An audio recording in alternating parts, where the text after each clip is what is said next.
So this is my new battery-powered circular saw, 6 inches brushless motor, so it should be super powerful. And the cool thing about it is you don't need an adapter, you don't need the like special batteries. It runs on Dewalt batteries that you probably already have. So I have a couple different versions of Dewalt batteries. We'll test it out on here. Let's go ahead and open it up and show all the parts and pieces. I'll assemble it and do some cuts.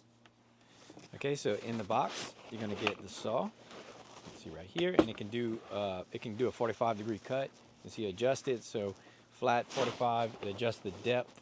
I think have it tight right here, so you can adjust the depth of your cut. Now this product was a gift that was sent to me by the company, but I chose this because I have a lot of Dewalt batteries, but I don't have a cordless circular saw, so this is the perfect combo. And it even has a cool feature which I'll show you in a minute. So it should be pretty simple. It just you know, put the blade on and go.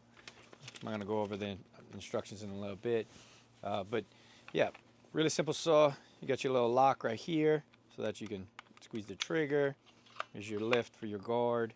This bolt, this nut, we're gonna have to take off this this bolt right here. Use this locking lever and put the blade on.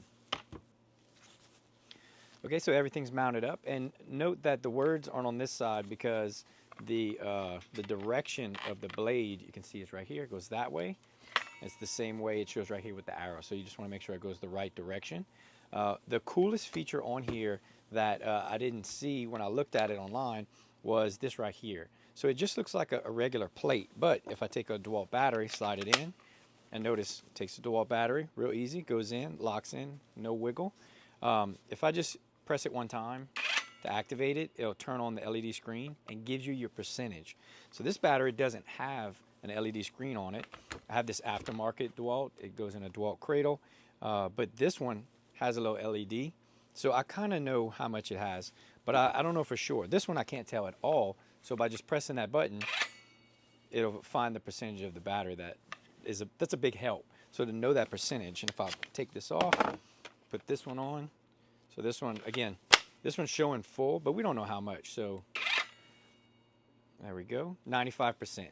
So it's not all the way topped off, even though there's 3 bars. So this is gonna give me a more accurate number of where my battery level's at. I really like the grips on it. So it has a really good grip. The grip right here is like a rubberized grip. And so it's got a nice texture and a nice feel to that handle. You know, it is like a more of a Makita kind of color, or I'm not sure what the brand is I'm looking for, but it has that color, which is not a big deal, even though it doesn't match my Dewalt yellow. I still think this is going to be a great saw. So let's go ahead and test it out. So the sound of the saw, you heard it whenever I was testing the battery, but it's going to be louder while I'm cutting wood. So I just want to make a few cuts, sure that it cuts really well. You can either do regular cuts, 45 cuts, and adjust your depth, which is a big deal. I know some of the smaller saws, you can't adjust the depth. So we can get a good depth on there, and I can make my cuts now wirelessly without having to plug into the wall. I think this is a great tool. It was really easy to use, and it's something that I'm definitely going to get a lot of use out of in the years to come.